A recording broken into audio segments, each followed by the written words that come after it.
الحمد للہ رب العالمین والصلاة والسلام علی سید المرسلین اما بعد فاعوذ باللہ من الشیطان الرجیم بسم اللہ الرحمن الرحیم الصلاة والسلام علیک یا رسول اللہ وعلی آلک واصحابک یا حبیب اللہ الصلاة والسلام علیک یا نبی اللہ وعلی آلک واصحابک یا نور اللہ۔ فیضان قرآن کے سلسلے میں حاصل ہیں اور آج سورہ زمر کی آیت نمبر 43 سے قرآن پاک کا درس سنیں گے۔ اس آیت مبارکہ میں اللہ تبارک و تعالی نے شفاعت کا بیان فرمایا اور مشرکین جو اپنے بتوں کے بارے میں شفاعت کا عقیدہ رکھتے تھے اس کا رد کیا اور بتایا کہ شفاعت کا مالک اللہ ہے۔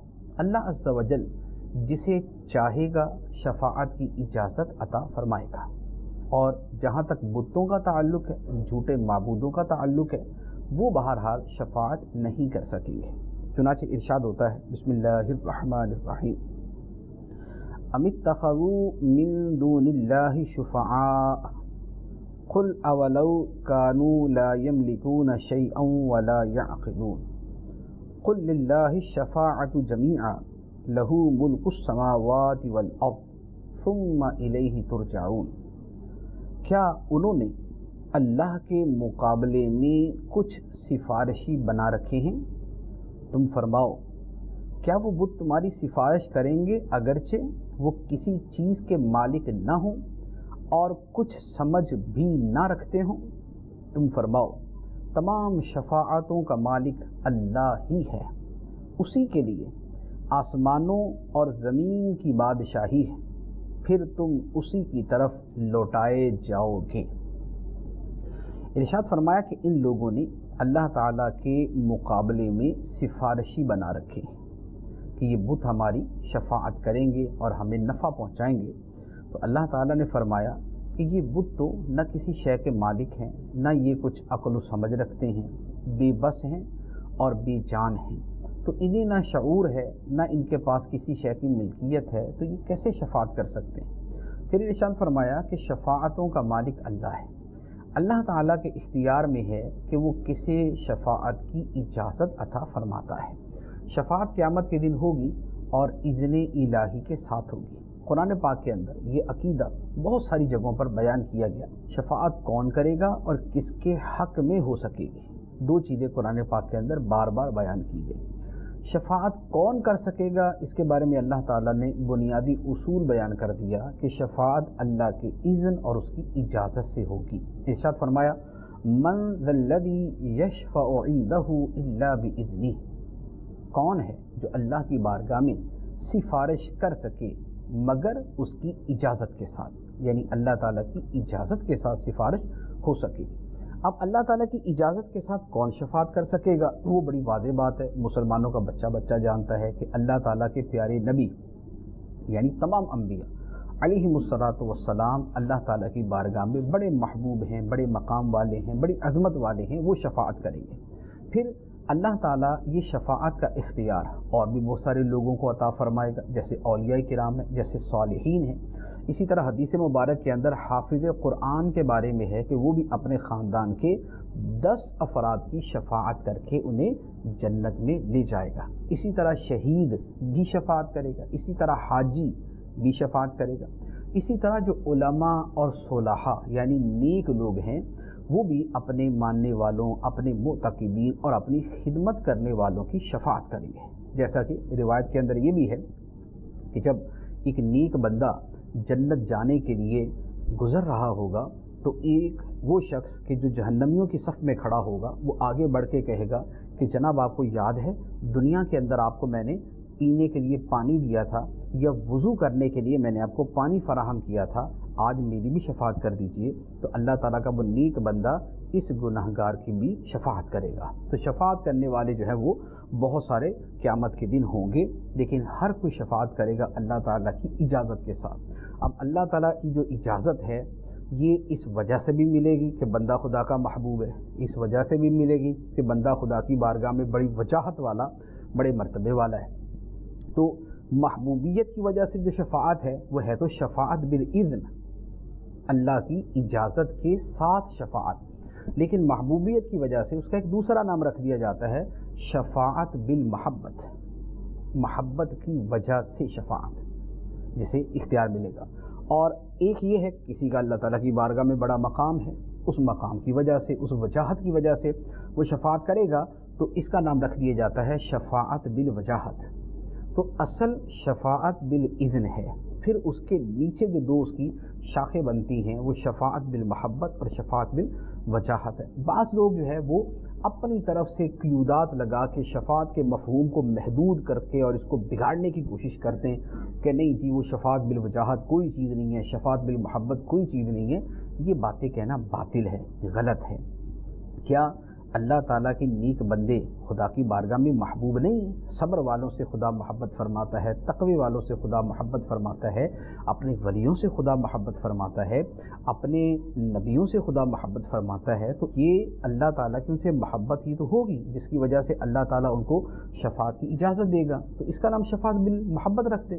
اچھا، پھر ان لوگوں کے اللہ کی بارگاہ میں مرتبے ہیں، نبی پاک علیہ السلام، انبیاء علیہ السلام، دیگر حضرات، ان کا اللہ تعالیٰ کی بارگاہ میں مقام و مرتبہ ہے، اس وجہ سے انہیں شفاعت کا اجازت ہوگی، اس کا نام شفاعت بالوجاہت رکھ دیتے ہیں۔ تو شفاعت بالوجاہت نام ہو یا شفاعت بالمحبت نام ہو، حقیقت میں شفاعت بالاذن ہی کی صورتیں ہیں، لیکن ایک ان کی جو ہے وہ ایک یونیکنس کی وجہ سے، ایک ان کے بالکل منفرد ہونے کی وجہ سے یہ نام بھی دے دیا جاتا ہے۔ اس میں شریعت نے کہیں منع نہیں کیا کہ بھی شفاعت بالوجاہت کا لفظ نہیں استعمال کرنا، شفاعت بالمحبت کا لفظ استعمال نہیں کرنا۔ جب صابرین خدا کے محبوب ہیں، یہ قرآن کے اندر ہے، متقین خدا کے محبوب ہیں، یہ قرآن کے اندر ہے، محسنین خدا کے محبوب ہیں، یہ قرآن کے اندر ہے، تو پھر شفاعت کے ساتھ محبت کا لفظ جوڑنے کے اندر کیا جاتا ہے کہ یہ لفظ جوڑ دیا تو نہ جانے پتہ نہیں کیا سے کیا ہو جائے گا۔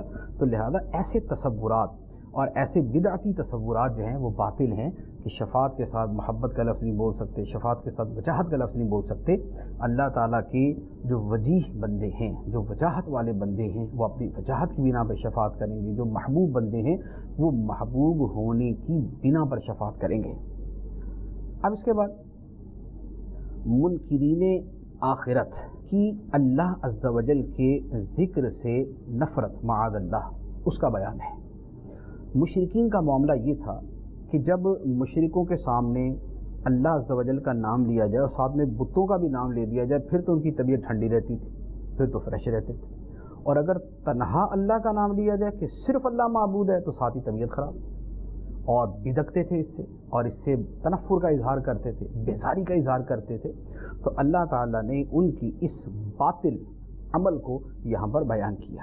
ارشاد ہوتا ہے وَإِذَا ذُكِرَ اللَّهُ وَحْدَهُ اشْمَأَزَّتْ قُلُوبُ الَّذِينَ لَا يُؤْمِنُونَ بِالْآخِرَةِ وَإِذَا ذُكِرَ الَّذِينَ مِن دُونِهِ إِذَا هُمْ يَسْتَبْشِرُونَ۔ اور مشرکوں کی حالت یہ ہے کہ جب ایک اللہ کا ذکر کیا جاتا ہے تو آخرت پر ایمان نہ لانے والوں کے دل سمٹ جاتے ہیں، اور جب اللہ کے سوا اوروں کا ذکر ہوتا ہے تو اس وقت وہ خوش ہو جاتے ہیں۔ اللہ تعالیٰ کا تنہا ذکر ہو تو ان کے دل سمٹ جاتے ہیں اور انہیں اس سے نفرت ہوتی ہے، اور جب بتوں کا تذکرہ کیا جائے، لات منات اور حبل العزیٰ، بتوں کا تذکرہ کیا جائے تو پھر بڑے خوش ہو جاتے ہیں۔ جیسے آج بھی ہے، مشرکوں کے سامنے اللہ تعالیٰ کا نام لیں تو فوراً آگے سے اعتراض اور نہ جانے کیا کیا بولنا شروع ہو جاتے ہیں، اور اگر ان کے دیوی دیوتاؤں کا تذکرہ کریں تو بڑے خوش ہیں، دیوی دیوتاؤں کے نام لیں تو بڑے خوش ہو جاتے ہیں۔ تو یہ کیا ہے؟ یہ وہی طرز عمل ہے جو اللہ تعالیٰ نے یہاں پر مشرکوں کا بیان کیا۔ اللہ عز و جل کے ذکر سے تنگ دل ہونا یہ کافروں کی علامت ہے، یہ مذموم صفت ہے۔ آج کے زمانے میں بعض لوگ مذہبی چیز کو دیکھتے ساتھ ہی برسنا شروع ہو جاتے ہیں۔ اللہ رسول کا نام آ جائے، دینی شے آ جائے، دینی نام آ جائے، دینی حلیہ آ جائے، دینی وضاقتہ آ جائے تو ان کی ساتھ ہی ان کو اعتراض سوجنا شروع ہو جاتا ہے۔ وہ بندہ نہیں دیکھیں گے کہ اس کا کردار کیا، حالانکہ ایک اجنبی آدمی ملے گا تو ہو سکتا بہت ہی اچھا ہو، بڑا با اخلاق ہو، بڑا با کردار ہو، لوگوں کا بڑی مدد کرتا ہو، نہیں، جو دین سے بیزار طبقہ ہے، جو دین سے متنفر طبقہ ہے، نام مسلمانوں والا، کہلاتے اپنے آپ کو مسلمان ہیں، کہتے اپنے آپ کو مسلمان ہیں، لیکن ان کی حالت یہ ہوتی ہے کہ اللہ رسول کے نام لیواؤں کے ساتھ ان کا رویہ ہی سختی والا ہوتا ہے۔ کیا جی ہم سیکولر ہیں، اور یہ اس نے اللہ رسول کا نام لیا کیوں؟ ابھی کچھ عرصہ پہلے کا مجھے یاد ہے کہ جیسے مختلف جو ہے وہ کھیلے ہیں، تو اب جیسے ہمارے ملک کے اندر کرکٹ ایک معروف کھیل ہے، تو اب ہماری ٹیم جیتی تو اس نے میدان کے اندر ان لوگوں نے سجدہ کیا، اس کے اوپر کئی سیکولر بھڑک اٹھے کہ یار یہ کھیل کے اندر بھی تم سجدہ لے آئے، لا حول ولا قوت الا باللہ۔ یعنی اگر انہوں نے سجدہ کیا ہی ہے اور وہ سجدہ شرعی ہے تو پھر اس کے اوپر یہ بھڑکنا کیا؟ مسلمان تو یہ کہتا ہے کہ اس کے دل و دماغ میں اللہ تعالیٰ کا نام، اس کے دل و دماغ میں اللہ تعالیٰ کا ذکر ہے، تو اگر کوئی شخص اپنی کسی خوشی کو سیلیبریٹ کرتے ہوئے خدا کا نام لے لیتا ہے اور دوسرا بندہ اس کے اوپر تکلیف اس کو ہوتی ہے، تو پھر بتائیے اس میں اور یہاں جو آیت میں بیان کیے لوگ ان میں کیا فرق ہے؟ تو جو لوگ دین، دینی شے، دینی وضاقتہ، دینی بات سن کر ہی جن کی جو ہے وہ اس طرح کی حالت خراب ہوتی ہے، ان کو اپنے ایمان پر غور کرنا چاہیے۔ بلکہ ایک عرصہ پہلے کی بات ہے، میں کوئی انٹرنیٹ کے اوپر کوئی پروگرام دیکھ رہا تھا، اس میں سائنس کے اوپر کوئی بات تھی، تو ایک مسلمان کہلانے والا پروفیسر، مسلمان کہلانے والا پروفیسر، اس کو اعتراض تھا سائنس کی کتاب پر، ہمارے پاکستان میں چھپی ہوئی سائنس کی کتاب پر، کہ یار سائنس کی کتاب ہے تو اس میں قرآن کی آیت کیوں لکھی ہوئی ہے؟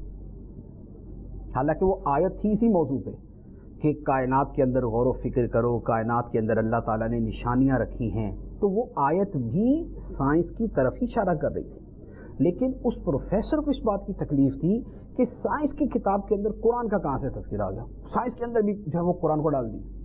تو اب بتائیے، جس کو قرآن کی آیت سے تکلیف ہوتی ہے، جس کو قرآن کے ذکر سے تکلیف ہوتی ہے، جس کو اللہ عز و جل کے ذکر سے تکلیف ہوتی ہو، تو پتہ نہیں یہ کون سا اسلام ہوگا، پتہ نہیں یہ کون سا جو ہے ایسے شخص کا دین ایمان ہوگا جسے قرآن سے معاذ اللہ چڑ ہے، جسے خدا کے ذکر سے چڑ ہے۔ تو یہ طرز عمل اور یہ رویہ اللہ تعالیٰ فرماتا ہے کہ ان لوگوں کا ہے جن کا آخرت پہ ایمان نہیں۔ اس کا مطلب یہ ہوا کہ وہ مسلمان ہی نہیں ہے، جس کا اس طرح کا طرز عمل ہو کہ خدا کے ذکر سے معاذ اللہ اسے نفرت ہو اور اسے تکلیف ہو۔ اچھا، پھر دوسری یہاں پر ایک اور بات کہ یہاں فرمایا کہ تنہا اللہ کا ذکر ہے۔ اب اس پر سوال ہوتا ہے، اللہ تعالیٰ کے نبیوں کا ذکر کیا جاتا ہے، جیسے ہم اللہ تعالیٰ کے آخری نبی سرکار دو عالم نور مجسم صلی اللہ تعالیٰ علیہ وآلہ وسلم کا ذکر کرتے ہیں اور بڑی کثرت سے کرتے ہیں، تو یہ جو سرکار کا ذکر ہے یہ بھی کیا اللہ تعالیٰ کے ذکر سے ہٹ کر ہے؟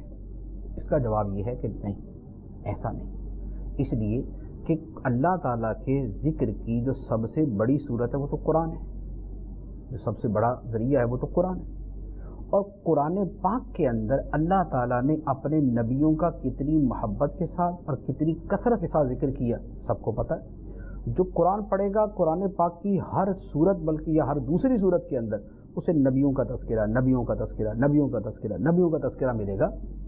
تو اب جو قرآن پڑھنے کی صورت میں خدا کا ذکر کرتا ہے تو نبیوں کا تذکرہ تو اس کے اندر شامل ہے۔ پھر خاص طور پہ جو ہمارے نبی صلی اللہ تعالیٰ علیہ وآلہ وسلم ہیں، ان کے بارے میں تو اللہ تعالیٰ نے خود ارشاد فرمایا وَرَفَعْنَا لَكَ ذِكْرَكَ، اے حبیب ہم نے تیری خاطر تیرے ذکر کو بلند کر دیا۔ تو ہمارے نبی صلی اللہ علیہ وآلہ وسلم کے ذکر کو تو اللہ تعالیٰ نے بلند کر دیا، اور اللہ تعالیٰ نے حبیب کریم علیہ الصلوۃ والسلام کے ذکر کو اپنا ذکر بنا دیا کہ جو نبی پاک علیہ السلام کو ذکر کرے گا وہ خدا کو ذکر کرے گا، جس نے سرکار کو یاد کیا گویا اس نے خدا کو یاد کیا۔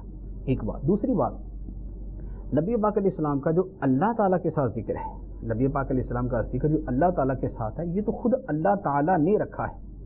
اذان ہم نے خود تو نہیں بنائی، اذان تو اللہ تعالیٰ کی طرف سے آئی نا، تو اذان کے اندر اللہ اکبر اللہ اکبر اللہ اکبر اللہ اکبر اشہد ان لا الہ الا اللہ اشہد ان لا الہ الا اللہ، آگے کیا ہے؟ آگے تو اشہد ان محمد رسول اللہ ہے۔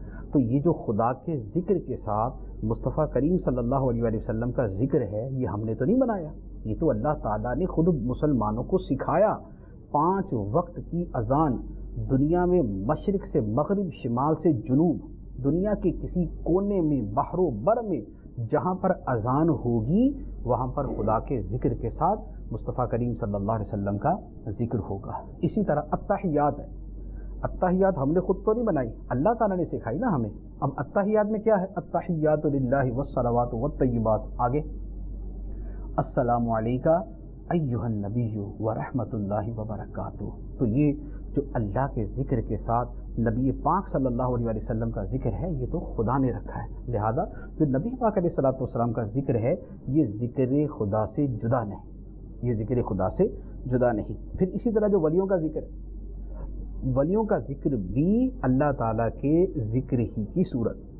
قرآن پاک کے اندر حضرت مریم کا تذکرہ ہے، تو حضرت مریم کیا تھی؟ اللہ تعالیٰ کی ولیہ۔ اصحاب کہف کا تذکرہ ہے، اصحاب کہف کیا تھے؟ اللہ تعالیٰ کے ولی تھے۔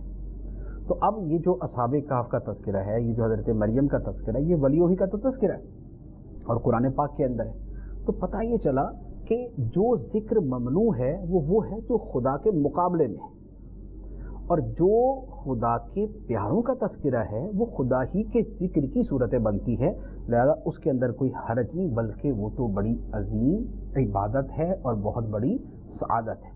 لہذا نہ تو اللہ تعالیٰ کے ذکر پر کسی کو تکلیف ہونی چاہیے، جیسے یہاں آیت میں مشرکوں کا بیان کیا اور جیسے 2-3 مثالیں میں نے عرض کی، تو نہ تو اللہ تعالیٰ کے ذکر پہ تکلیف ہونی چاہیے اور نہ نبی پاک علیہ الصلوۃ والسلام کے ذکر پہ تکلیف ہونی چاہیے، اور نہ ہی ولیوں کے ذکر پر تکلیف ہونی چاہیے۔ تو ہر طرح کے لوگ موجود ہوتے ہیں، کچھ کو خدا کے ذکر سے تکلیف ہے، کچھ کو نبی پاک علیہ السلام کے ذکر سے ہوتی ہے، کچھ کو ولیوں کے ذکر سے ہو جاتی ہے۔ تو یہ جتنے بھی افراد ہیں وہ سارے اسی کیٹیگری میں آتے ہیں کہ جو خدا کے ذکر ہی کو ناپسند کرنے والے ہیں۔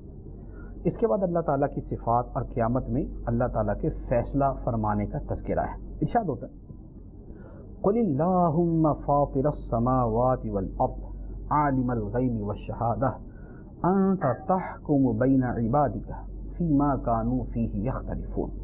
تم عرض کرو اے اللہ، آسمانوں اور زمین کے پیدا کرنے والے، ہر پوشیدہ اور ظاہر کے جاننے والے، تو اپنے بندوں میں فیصلہ فرمائے گا جس میں وہ اختلاف رکھتے تھے۔ اللہ تعالیٰ کی جو شان بیان کی، آسمان و زمین کو پیدا کرنے والا، تو یہ اللہ تعالیٰ ہی کی شان ہے، اللہ تعالیٰ ہی خالق ہے، فاطر ہے۔ اور دوسری غیب اور شہادت کا جاننے والا، ظاہر اور باطن سب کا جاننے والا۔ بعض لوگ کہتے ہیں کہ غیب کا جاننے والا صفت صرف اللہ کی ہے، تو اللہ تعالیٰ نے تو غیب اور شہادت دونوں کا تذکرہ کیا، فرمایا عالم الغیب والشہادہ، غیب جاننے والا اللہ اور ظاہر کو جاننے والا اللہ، تو پھر تو دونوں صفات ہی اللہ تعالیٰ کی، عالم الغیب بھی اللہ ہے، عالم الشہادہ بھی اللہ ہے۔ اور اگر عالم الشہادہ کے اندر دوسروں کو عالم الشہادہ کہہ دیا جائے تو حرج نہیں، تو اسی طرح اگر اللہ تعالیٰ کی عطا سے کسی دوسرے کے لیے یہ کہا جائے کہ اسے بھی اللہ تعالیٰ نے غیب کا علم دیا ہے تو اس میں کوئی حرج نہیں۔ ہر لفظ عالم الغیب استعمال کرنے کو علماء کرام نے سختی سے منع قرار دیا ہے کہ اللہ تعالیٰ کے علاوہ کسی کے لیے یہ لفظ استعمال نہیں ہو سکتا، جیسے لفظ خالق اللہ تعالیٰ کے علاوہ کسی کے لیے استعمال نہیں ہو سکتا، جیسے لفظ رحمان صرف اللہ تعالیٰ کے لیے استعمال ہو سکتا ہے۔ کسی بندے کا نام رحمان رکھنا یہ حرام ہے، رحمان کسی کا نام نہیں رکھا جا سکتا، خالق کسی کا نام نہیں رکھا جا سکتا، اسی طرح قدوس کسی کا نام نہیں رکھا جا سکتا۔ تو یہ بھی چند چیزیں ہیں جن کی طرف توجہ دینے کی حاجت ہے۔ ہمارے معاشرے کے اندر بہت سارے نام رکھ دیے جاتے ہیں، یا نام کسی کا صحیح ہوتا ہے، بولنے کے اندر غلطی کی جائے، نام ہے عبد الرحمن، بولنے میں اس کو رحمان کہہ دیتے ہیں، نام ہے عبد القدیر، بولنے میں اسے قدیر کہتے ہیں۔ عبد القدیر کو قدیر کہنا حرام، عبد الرحمن کو رحمان کہنا حرام، کیونکہ رحمان صرف اللہ تعالیٰ کی ذات ہے، قدیر صرف اللہ تعالیٰ کی ذات ہے، خالق صرف اللہ تعالیٰ کی ذات ہے، قدوس صرف اللہ تعالیٰ کی ذات ہے، عالم الغیب صرف اللہ تعالیٰ کی ذات ہے۔ تو یہ جو اطلاقات ہیں یہ کسی دوسرے پر نہیں کیے جا سکتے۔ رحیم کسی دوسرے کو کہہ سکتے ہیں، قادر کہہ سکتے ہیں، لیکن قدیر نہیں کہہ سکتے، قادر کہہ سکتے ہیں، رحمان نہیں کہہ سکتے، رحیم کہہ سکتے ہیں۔ تو یہ احکام شرعیہ ہیں جن کی معلومات حاصل ہونا چاہیے تاکہ آدمی لا علمی کے اندر ہی اس میں کسی غلطی کا مرتکب نہ ہو۔ اب اس کے بعد اللہ تعالیٰ نے ارشاد فرمایا قیامت کے دن دولت کام نہیں آئے گی اور اعمال کا انجام بندے کے سامنے ہوگا۔ ارشاد فرمایا وَلَوْ أَنَّ لِلَّذِينَ ظَلَمُوا مَا فِي الْأَرْضِ جَمِيعًا وَمِثْلَهُ مَعَهُ لَافْتَدَوْا بِهِ مِنْ سُوءِ الْعَذَابِ يَوْمَ الْقِيَامَةِ وَبَدَا لَهُم مِّنَ اللَّهِ مَا لَمْ يَكُونُوا يَحْتَسِبُونَ وَبَدَا لَهُمْ سَيِّئَاتُ مَا كَسَبُوا وَحَاقَ بِهِم مَّا كَانُوا بِهِ يَسْتَهْزِئُونَ، اور اگر جو کچھ زمین میں ہے وہ سب اور اس کے ساتھ اس جیسا اور ظالموں کی ملک میں ہوتا تو قیامت کے دن بڑے عذاب سے چھٹکارے کی عوض وہ سب کا سب دے دیتے، اور ان کے لیے اللہ کی طرف سے وہ عذاب ظاہر ہوگا جس کا انہوں نے سوچا بھی نہ تھا، اور ان پر ان کے کمائے ہوئے برے اعمال کھل گئے، اور ان پر وہی عذاب آ پڑا جس کا وہ مذاق اڑاتے تھے۔ متعدد باتیں ارشاد ہوئی۔ ایک بات تو یہ فرمائی، قیامت کے دن جب شدید عذاب کفار کے سامنے آئے گا تو ان کی حالت یہ ہوگی کہ اگر ان کے پاس ساری کی ساری دنیا اور اتنا ہی مال و خزانہ اور یعنی پوری دنیا میں جتنا سونا چاندی یہ وہ سب ہے سب ہو، اور اتنا ہی اور بھی مل جائے، دو دنیاؤں کے برابر بھی اگر ان کے پاس خزانہ آ جائے، وہ اس عذاب سے جان چھڑانے کے لیے سارے کا سارا دینے کو تیار ہو جائے کہ یا اللہ ساری دنیا لے لے، اس دنیا سے ڈبل ہم سے لے لے، لیکن ہمیں عذاب سے محفوظ کر دے۔ لیکن وہ ان کا فدیہ قبول نہیں کیا جائے گا، ان کا وہ مال خزانہ قبول نہیں، اول تو ہوگا ہی نہیں، لیکن ایک بطور سمجھانے کا بیان کیا اگر اتنا ہوتا تو وہ اس کو بھی دینے کے لیے تیار ہو جاتا تاکہ جہنم کے عذاب سے بچ جائے، کیونکہ جہنم کا عذاب اتنا شدید اور اتنا سخت ہے۔ پھر اللہ تعالیٰ نے فرمایا کہ قیامت کے دن ان لوگوں کے لیے اللہ تعالیٰ کی طرف سے وہ عذاب شدید ظاہر ہوگا جس کا دنیا میں انہوں نے تصور نہیں کیا تھا، جس کا دنیا میں انہوں نے گمان نہیں کیا تھا کہ ایسا بھی عذاب ہو سکتا ہے۔ تو فرمایا کہ اب ان پر ان کے اعمال کی برائیاں کھل گئی اور وہی عذاب ان پر آ پڑا جس کا دنیا میں مذاق اڑاتے تھے۔ دنیا میں مذاق اڑاتے تھے جہنم کا، کدھر کی قیامت، کون سی قیامت، کدھر کے اعمال مر کر جو ہے مٹی میں مل گئے، ذرہ ذرہ ہو گئے، ریزہ ریزہ ہو گئے، کہاں سے دوبارہ زندہ ہوں گے، اور کوئی جہنم کا عذاب نہیں ہے۔ تو قیامت کا مذاق اڑاتے تھے، جہنم کا مذاق اڑاتے تھے، لیکن اللہ تعالیٰ فرماتا ہے کہ ان پہ وہی عذاب آ پڑا جس کا دنیا میں مذاق اڑاتے تھے۔ اب یہ تو ہیں کفار مشرکین۔ ہمارے ہاں جو دین سے بیزار طبقہ ہے، دین سے بیزار طبقہ ہے، ان میں کئی ایسے ہیں جو عذاب جہنم کا مذاق اڑاتے ہیں۔ آئے دن آپ اخباروں میں پڑھیں، اخباروں میں سیکولر جو لکھنے والے ہیں ان میں کئی ایسے دیدہ دلیر اور ایسے جری اور بے باک ہوتے ہیں کہ جہنم کے عذاب کا مذاق اڑاتے ہیں، لکھے ہوتے واضح جملے لکھے ہوتے ہیں کہ جناب جہنم کے اندر جو ہے وہ جہنمی کو اس طرح تلا جائے گا جیسے پکوڑے تلے جاتے ہیں، اس طرح کے جملے میں نے خود پڑھے ہوئے ہیں، بلکہ میں نے جمع کیے ہوئے اس طرح کے کہ یہ کس طرح کے الفاظ استعمال کرتے ہیں۔ اب غور کریں کہ جو مسلمان کہلا کر مسلمان ملک میں مسلمانوں کے چھاپے ہوئے اخبار کے اندر اگر ایسی چیزیں لکھتا ہے تو کدھر کا مسلمان ہے، کہاں کا اسلام ہے؟ یہ تو اللہ تعالیٰ کافروں کے بارے میں بیان فرما رہا ہے کہ یہ دنیا کے اندر عذاب خدا کا مذاق اڑاتے تھے۔ تو آج انہی کا پس خوردہ کھانے والے اور آج انہی کے نقش قدم پہ چلنے والے اور نام کے مسلمان جو ہے وہ اللہ تعالیٰ کے عذاب کا اور جہنم کا مذاق اڑاتے ہیں۔ یہ کوئی معمولی بات ہے؟ جنت اور جہنم جو ہے یہ کوئی دنیا کی کھیل تماشا ہے کہ اس کا جیسے چاہے مذاق اڑا لیں؟ ایسا معاملہ نہیں، یہ بڑا سنگین، بڑا شدید اور بہت ہی سخت معاملہ ہے۔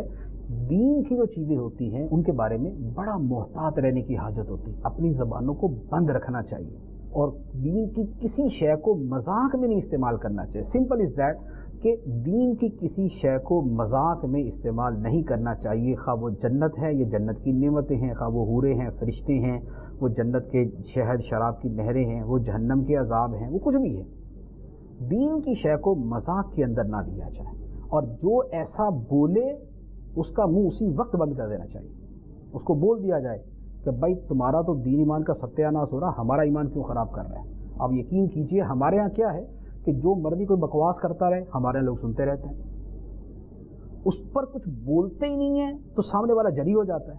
اگر پہلے دن ہی اس کا منہ بند کر دیا جائے کہ بھائی آپ نے جو بولنا ہے وہ ذرا اپنے گھر میں جا کے بولیے گا، ہمارے سامنے اس طرح کا لفظ نہیں آپ نے استعمال کرنا، اب یہ رویہ اختیار کریں، دیکھیں 3 دن کے اندر سارے سیدھے ہو جائیں گے۔ تو کفر اور معاذ اللہ جنت کا مذاق جہنم کا مذاق، اسے جناب ایسا بنایا ہوا کہ جیسے کوئی چیز ہی نہیں ہے، اس کے اوپر کسی کو تکلیف ہی نہیں ہوتی. کسی کی ماں باپ کا مذاق اڑا لیں تو اس کی حالت خراب ہو جائے گی، لیکن اس کے سامنے دین کا مذاق اڑا لیں وہ آگے سے ہنستا رہے گا، اس کو فرق ہی کوئی نہیں پڑے گا. تو ماں باپ جو ہے وہ دین سے بڑھ گئے، وہ معاذ اللہ خدا رسول سے بڑھ گئے، وہ دین کے عقیدوں سے بڑھ گئے. ان کے بارے میں اگر کچھ بولے گا تو ہمارا خون بھی گرم ہے اور ہم جوش میں ہیں، جذبے میں ہیں، سارا کچھ کرنے کو تیار ہیں، اور دین کا جو مرضی ہوتا رہے اور لوگ آگے سے ہنستے رہے. یہ طرز عمل منافقانہ ہے، یہ طرز عمل منافقانہ. یہ نہیں ہے کہ آگے سے اس کو پڑھ کر مار ہی دیں اس کو، لیکن منع تو کریں، جو اس کو روک سکتے اس کو روکے تو صحیح. نہ یہ کہ دینی حمیت و غیرت کا ایسا جنازہ نکل جائے کہ آگے سے ان کی باتوں کے اوپر ہنستے رہے، مذاق اڑاتے رہے، اور اس کے اوپر جناب کوئی مسئلہ ہی نہیں، دل کے اندر برا جاننے کی بھی توفیق نہیں ہے. اتنی غیرت ایمانی سے دوری، اتنی حمیت دینی کی موت آ گئی کہ پرواہ کوئی نہیں. تو کم از کم جہاں پر اگر کوئی لکھنے والا دین کے بارے میں لکھے، اگر کوئی لکھنے والا دین کے بارے میں لکھے تو اس کو اسی وقت اس کا جواب دیا جائے کہ جناب اپنے قلم کو سنبھالیں اور اپنی زبان کو سنبھالیں، یہ ہمارا دین ہے، ہمارے خدا کا بھیجا ہوا دین ہے، اس کے اوپر آپ کو اس انداز میں نہ لکھنے کی اجازت دیں گے نہ بولنے کی اجازت دیں گے. تو یہ کرنا شروع کریں، دیکھیں کیسے روکتے ہیں. مجھے خود یاد ہے میں نے ایک ماہنامہ پڑھا، اس کے اندر اللہ تعالیٰ کے ساتھ ایک بندے کو ہم کلام جو ہے وہ دکھایا گیا، اور وہ بندہ جو دل میں اس نے بکواس کی ہوئی اللہ تعالیٰ کے بارے میں، اتنا کچھ اس نے لکھا ہوا. اس کے ایڈیٹر کو میں نے کال کی اور اس کو میں نے کہا یار ہم مسلمان ہیں، مسلمان ملک میں رہتے ہیں، اور ہمارا ایمان ہے، ہمارا دین ہے، ہمارے جذبات ہیں. جس طرح کی چیزیں آپ چھاپ رہے ہیں، آپ بتائیے کہ کیا آپ بحیثیت مسلمان سمجھتے ہیں کہ یہ درست ہے؟ اب اس کے ساتھ جب تفصیل سے بات ہوئی، اس نے خود اعتراف کیا کہ واقعی ہم سے غلطی ہوئی، ہمیں اس طرح کی چیزیں نہیں چھاپنی چاہیے. اگلی مرتبہ کے اندر اس نے اپنا اسے توبہ نامہ شائع کیا کہ ہم سے غلطی ہوئی، ہم اعتراف کرتے ہیں ہم سے غلطی ہوئی، آئندہ ہم کبھی اس طرح کی غلطی نہیں کریں گے. اور بھی شرعی تقاضے تھے اس کے اوپر، لیکن میں قطع نظر ان سے یہ بات کرتا ہوں کہ جب آپ کچھ بولیں گے تو کچھ ہوگا نا. محلے کے اندر چرس عام ہو جائے، شراب عام ہو جائے، بدکاری عام ہو جائے، سارے محلے والے آرام سے بیٹھے ہو، کوئی بات نہیں جی ہوتا رہے، ہمارا تھوڑی مسئلہ ہے. تو ایک دن وہ چرس شراب اور بدکاری آپ کے گھر میں بھی پہنچے گی. وہ آپ کی جو سوسائٹی کے اندر رہنے کی رسپانسبلٹی ہے کہ آپ اس کے آگے بند باندھیں، اسے روکیں. تو صرف شراب اور چرس اور بدکاری کو نہیں روکنا ہوتا، کفر اور دین کے استہزاء کو بھی روکنا ہوتا ہے، اس کے اندر بھی اپنا کردار ادا کریں. تو جہاں پر کہیں اخبار میں دیکھیں تو اس کے فوراً اس کا جو ایڈیٹر ہے، جو اس کا مالک ہے، اسے لکھیں. کسی چینل پہ ایسی کوئی بات سنیں، کسی بندے سے ایسی بات سنیں، وہاں پر کچھ بولیں، وہاں کچھ غیرت کا اظہار کریں، وہاں کچھ حمیت کا اظہار کریں کہ جناب یہ باتیں نہ کی جائیں، یہ کیا آپ کر رہے ہیں، یہ ہمارے دین و ایمان کے منافی ہیں، یہ ہمارے جذبات کے خلاف ہے. تو آپ یہ بات کریں گے تو اس طرح کی چیزیں کم ہوں گی، ورنہ یہ بڑھتے بڑھتے پھر یہ کہاں سے کہاں پہنچ جائیں گی. آزادی اظہار رائے کے نام پہ بہت کچھ ہوتا رہے گا. تو وہ جو آزادی ہے اس کی لمٹس ہیں، اس کو اس کی لمٹس کے اندر رکھ کر ہی اس کو چلنے دیا جا سکتا ہے. اس کے بعد اللہ تبارک و تعالی نے مشرکوں کے ایک طرز عمل کو بیان کیا. وہ کیا ہے؟ ارشاد ہوتا ہے فَإِذَا مَسَّ الْإِنسَانَ ضُرٌّ دَعَانَا ثُمَّ إِذَا خَوَّلْنَاهُ نِعْمَةً مِنَّا قَالَ إِنَّمَا أُوتِيتُهُ عَلَى عِلْمٍ بَلْ هِيَ فِتْنَةٌ وَلَكِنَّ أَكْثَرَهُمْ لَا يَعْلَمُونَ. پھر جب آدمی کو کوئی تکلیف پہنچتی ہے تو ہمیں پکارتا ہے، پھر جب اسے ہم اپنے پاس سے کوئی نعمت عطا فرمائیں تو کہتا ہے یہ تو مجھے ایک علم کی بدولت ملی ہے، بلکہ وہ تو ایک آزمائش ہے مگر ان میں اکثر لوگ جانتے نہیں. مشرکوں کا طرز عمل، کافروں کا طرز عمل یہ بیان کیا، اگر تکلیف پہنچے تو خدا کو پکارنا شروع کر دیتے، یا اللہ مصیبت دور کر دے، یا اللہ مصیبت دور کر دے. اور اگر نعمت ملے تو پھر کیا ہوتا ہے؟ پھر یہ ہے کہ یہ تو مجھے میرے علم کی وجہ سے ملی ہے، مجھے میرے علم کی وجہ سے. نعمت کو اللہ تعالیٰ کی طرف منسوب نہیں کریں گے، اسے اپنے علم کی طرف منسوب کریں گے. تو اللہ تعالیٰ فرماتا ہے کہ معاملہ ایسا نہیں ہے، معاملہ یہ ہے کہ یہ تو اللہ تعالیٰ کی طرف سے ایک آزمائش ہے کہ اللہ تعالیٰ مصیبت میں ڈال کر بھی آزماتا ہے اور بندے کو نعمت دے کر بھی آزماتا ہے. تو یہ ایک آزمائش کا سلسلہ ہے، لیکن فرمایا کہ اکثر لوگ جانتے نہیں۔ اب یہاں جتنی بات بیان کی گئی اس میں 2-3 چیزیں ہیں جس پر تھوڑا سا کلام کرنے کی حاجت ہے۔ پہلی بات تو یہ، یہاں جو کلام ہے وہ ویسے تو کافر کے بارے میں ہے کہ مصیبت کے اندر تو خدا کو پکارتا ہے اور نعمت ملتی ہے تو پھر خدا کو بھول جاتا ہے اور اسے اپنے علم کی طرف منسوب کرتا ہے۔ لیکن اس میں ہمارے لیے بھی درس ہے۔ ہمارا طرز عمل کیا ہوتا ہے، ہم کیا کرتے ہیں؟ ہمارے ہاں بھی تقریباً بات یہی دیکھنے میں آتی ہے کہ مصیبت آتی ہے تو بھاگم بھاگ مسجد کے اندر جا کے بیٹھ جاتے ہیں، 5 نمازیں با جماعت صف اول میں تکبیر اولیٰ کے ساتھ ادا کریں، تسبیح ہاتھ میں، ٹوپی سر پہ، اللہ اللہ اللہ اللہ اللہ اللہ، پھر جو ضربے لگائیں گے، اور مصیبت ختم ہوئی، نعمتیں ملی، مال ملا، مسجد بھی گئی، تسبیح بھی گئی، ٹوپی بھی گئی۔ پہلے پہلی صف میں تھے، اب 5ویں صف میں نظر نہیں آئیں گے، پہلے تکبیر اولیٰ کے ساتھ، اب نماز سے بھی گئے، پہلے سر پہ ٹوپی ہاتھ میں تسبیح، اب کدھر کی ٹوپی کدھر کی تسبیح، سارے گئے۔ یہ ہمارے ہاں کوئی غیر معروف شے نہیں جو میں عرض کروں، اب جانتے ہیں کہ ہمارے ہاں ایسا ہوتا ہے، ایک بات۔ دوسری بات، جب نعمت ملتی ہے تو آدمی بولتا ہے کہ دیکھا میں کتنا چالاک ہوں، میں کتنا ذہین ہوں، مجھے کتنا نالج ہے، میرا کتنا علم ہے۔ وہ اس نعمت کو اور اس فضیلت کو وہ اپنے علم، تجربہ، ذہانت کی طرف منسوب کرتا ہے اور یہ نہیں جانتا کہ نعمت دینے والی حقیقی ذات تو اللہ تعالیٰ کی ہے۔ اللہ تعالیٰ فرماتا ہے وَمَا بِكُم مِّن نِعْمَةٍ فَمِنَ اللَّهِ، تمہارے پاس جو بھی نعمت ہے تو اللہ کی طرف سے ہے، قرآن پاک کی آیت۔ تو جو غافل ہے وہ نعمت کو اپنے علم کی طرف منسوب کرتا ہے کہ میرے علم کی وجہ سے میں اتنا اچھا بزنس مین ہوں کہ میرے ایکسپیرینس اور میرے جناب تجربے کی وجہ سے مجھے اتنا پروفٹ ہوتا ہے۔ یہ نہیں کہتا کہ اللہ تعالیٰ کا فضل ہے کہ مجھے اتنا نفع ہوتا ہے۔ حلال کے اوپر، حرام کے اوپر تو کہنا بھی نہیں چاہیے اللہ تعالیٰ کا فضل، بلکہ کہنا سخت منع ہے۔ حضرت سلیمان علیہ السلام اللہ تعالیٰ کے کتنے عظیم پیغمبر تھے۔ جب ان کے وزیر نے حضرت عاصم بن برخیہ رحمۃ اللہ علیہ نے، جب انہوں نے تخت بلقیس یمن سے اٹھا کے سلیمان علیہ السلام کے دربار میں پہنچایا جو 1 مہینے کی مسافت کے فاصلے پر تھا، اور انہوں نے پلک جھپکنے میں پہنچا دیا، پلک جھپکنے میں پہنچا دیا، اتنی جلدی پہنچ گیا، اتنا بڑا یہ تو کمال تھا۔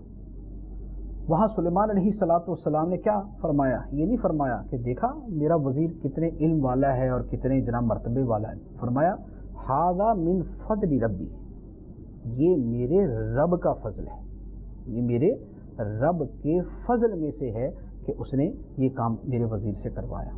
یہ ہے طرز عمل اور یہ ہے رویہ جو ایک مومن صالح اور بندہ کامل کا ہونا چاہیے، جو اللہ تعالیٰ نے اپنے نبیوں کے ذریعے ہمیں سکھایا۔ تو ہمیں کوئی نعمت ملے اور جائز ذریعے سے ملے تو اس نعمت کو اللہ تعالیٰ کی طرف منسوب کرنا چاہیے۔ اگر کسی کی آواز اچھی ہے تو خدا کا کرم ہے، اگر کسی کی ذہانت بہت ہے تو خدا کا کرم ہے، اگر کسی کے کاروبار میں جو ہے وہ بڑا پروفٹ ہوتا ہے تو خدا کا کرم ہے۔ بندہ مومن کی زبان پہ یہی الفاظ ہونے چاہیے، اس کی شایان شان ہی یہ ہے کہ وہ نعمت کو اللہ تعالیٰ کی طرف منسوب کرے، اور اگر مصیبت آئے تو اپنے گناہوں کی طرف منسوب کرے کہ یار یہ میرے ہی شامت اعمال ہے، یہ میرے گناہوں کے سبب ہے جو میرے اوپر مصیبت آئی۔ اس کے بعد اللہ تعالیٰ نے گزشتہ امتوں کے حال و انجام کی طرف اشارہ کیا اور کفار مکہ کو تنبیہ فرمائی۔ ارشاد فرمایا قد قالها الذين من قبلهم فما اغنى عنهم ما كانوا يكسبون فاصابهم سيئات ما كسبوا والذين ظلموا من هؤلاء سيصيبهم سيئات ما كسبوا وما هم بمعجزين۔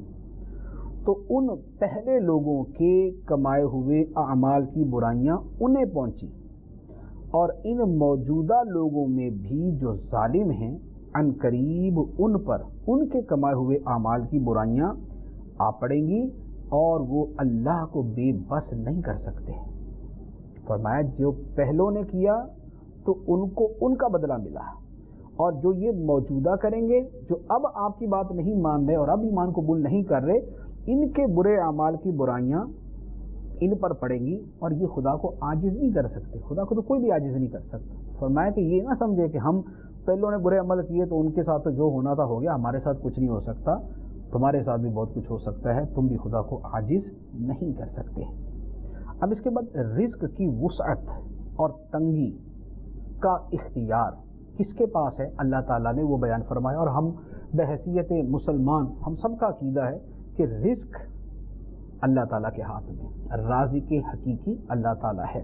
جس کے لیے چاہتا ہے رزق کے دروازے کھول دیتا ہے, جس کے لیے چاہتا ہے تنگ کر دیتا ہے. لیکن یہاں پر ایک اور بات سمجھانا مقصود ہے. وہ کیا؟ وہ یہ کہ کفار یہ سمجھتے تھے کہ اللہ تعالیٰ نے چونکہ دنیا میں ہمیں رزق دیا ہے, اس کا مطلب یہ ہوا کہ وہ ہم سے راضی ہے.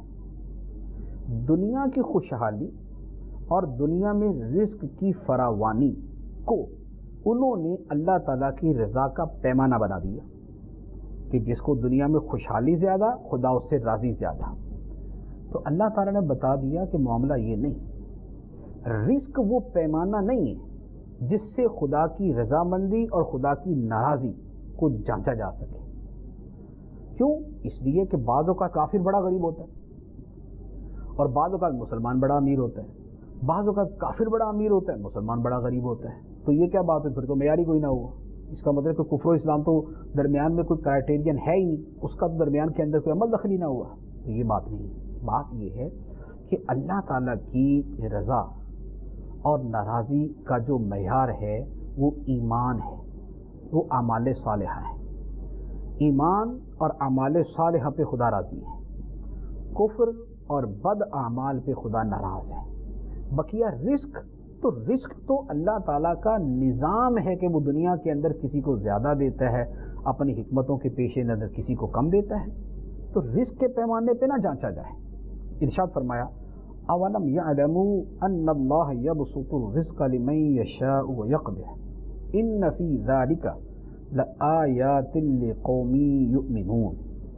کیا انہیں معلوم نہیں کہ اللہ روزی کشادہ کرتا ہے جس کے لیے چاہتا ہے اور تنگ بھی فرماتا ہے؟ بے شک اس میں ایمان والوں کے لیے ضرور نشانیاں ہیں. تو رزق کو معیار نہ بنایا جائے. یہاں پر ایک بات میں عرض کروں گا, جیسے میں نے پہلے بھی وضاحت کر دی کہ اللہ تعالیٰ کی رضا اور ناراضی کا جو پیمانہ ہے وہ ایمان اور اعمال صالحہ ہے. آج بھی لوگوں کا یہ حال ہے, ابھی بھی بڑے ملتے ہیں کہ جو بیچارے مسلمانوں کو ہی تانے دیتے رہتے ہیں, اور لو جی تم اگر تمہارا کو خدا کی بارگاہ میں مقام ہوتا تو دنیا میں ایسے ذلیل ہوتے, نہ تمہارے پاس پیسہ, نہ ٹیکنالوجی, نہ سائنس, نہ خوشحالی, ملک تمہارے تباہ, حال تمہارا بدتر, پیسہ تمہارے پاس نہیں ہے, خوشحالی تمہارے پاس نہیں ہے. دیکھو یورپ کو, دیکھو فلاں ملک کو, دیکھو فلاں ملک کو, کتنی ترقی کر لی, کہاں چاند پہ پہنچ گئے, مریخ پہ پہنچ گئے, اور یہ ہو گیا وہ ہو گیا. یہ کہنے کا مقصد کیا ہوتا ہے؟ مسلمانوں کو ان کے دین, ایمان, اسلام کے بارے میں ہی ڈی مورلائز کرنا, یعنی ان کی ہمت شکنی کرنا, حوصلہ شکنی کرنا, ان کو دین کے بارے میں متزلزل کر دینا کہ اگر تم خدا کے پیارے ہوتے تمہیں خدا رزق نہ دیتا, تمہیں یہ خوشحالی نہ دیتا جو ان کو دے دی. جس پیمانے کا خدا نے رد کیا قرآن کے اندر کہ رزق پیمانہ نہیں ہے, رزق پیمانہ نہیں ہے خدا کی رضا مندی اور ناراضی کو جانچنے کا. یہ ایک جگہ نہیں, یہ 20 جگہ قرآن پاک کے اندر, 20 جگہ. جس پیمانے کو خدا رد کر چکا, آج کے دانشور اور سیکولر اسی پیمانے کو بار بار گھما کے بیان کرتے ہیں. ان کی ترقی دیکھو, اپنی حالت دیکھو, ان کی کرشمے دیکھو. تم لوگوں سے تو بلب ایجاد نہیں ہو سکا, تم لوگوں سے تو جناب ایک سوئی نہیں بن سکی. وہ مسلمانوں کو تانے دے دے کے بیچارے مارنے کی کوشش کرتے ہیں اور قصور نکالتے ہیں اسلام کا کہ یہ تمہاری ساری جو ترقیاں نہ ہونا, بدحالیاں ہیں, ان سب کا سبب اسلام ہے. توبہ نعوذ باللہ, توبہ نعوذ باللہ, کہ اسلام کو سبب بنا دیا مسلمانوں کی بدحالی کا, پریشانی کا, اور دنیا کے اندر ذلت و رسوائی کا. یہ آج کل کی وہ تعلیم ہے جو دی جا رہی ہے, جو مسلمان ملکوں کے اندر یا مسلمان ملک کے اندر جو لوگوں کو پڑھائی جا رہی ہے, سمجھائی جا رہی ہے. استغفر اللہ, لا حول ولا قوت الا باللہ. یہ ایمان ہے, یہ ایمان ہے.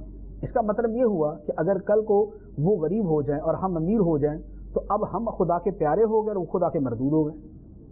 تو اس کا مطلب یہ ہوا کہ کفر کر لو، شرک کر لو، کفر کا نظام پھیلا دو، اللہ تعالیٰ کی نافرمانیاں کر لو، خدا کے احکام کا کھلے عام مذاق اڑا دو، جو مرضی کرتے ہو، تم خدا کے پیارے ہو اس لیے کہ تمہارے پاس مال بڑا، ٹیکنالوجی بڑی، سائنس بڑی، خوشحالی بڑی۔ تو پھر قرآن کس لیے نازل ہوا تھا؟ قرآن نے یہ تو نہیں فرمایا تھا کہ تم ٹیکنالوجی میں ترقی کرو گے تو میں تم سے راضی ہو جاؤں گا، وہ بھی ایک اچھی چیز ہے، اس کی طرف بھی اشارے ہیں، لیکن معیار تو ایمان اور اعمال صالحہ ہے۔ تو یہ کیا بات ہے کہ آج کے دانشور کہلانے والے جو ہمیں دانش پڑھا رہے ہیں وہ دانش ہے جس کو قرآن نے رد کر دیا، جس کو قرآن نے مسترد کر دیا۔ تو لہذا قرآن کو ہی اور قرآن کی تعلیمات کو ہی اپنا معیار رکھیں، اور اس طرح کی جو جعلی دانشیں ہیں ان سے ذرا اپنے آپ کو بچا کے رکھنے کی کوشش کرنی چاہیے۔ اللہ تبارک و تعالی ہمیں عمل کی توفیق عطا فرمائے، آمین بجاہ النبی الامین صلی اللہ علیہ وسلم۔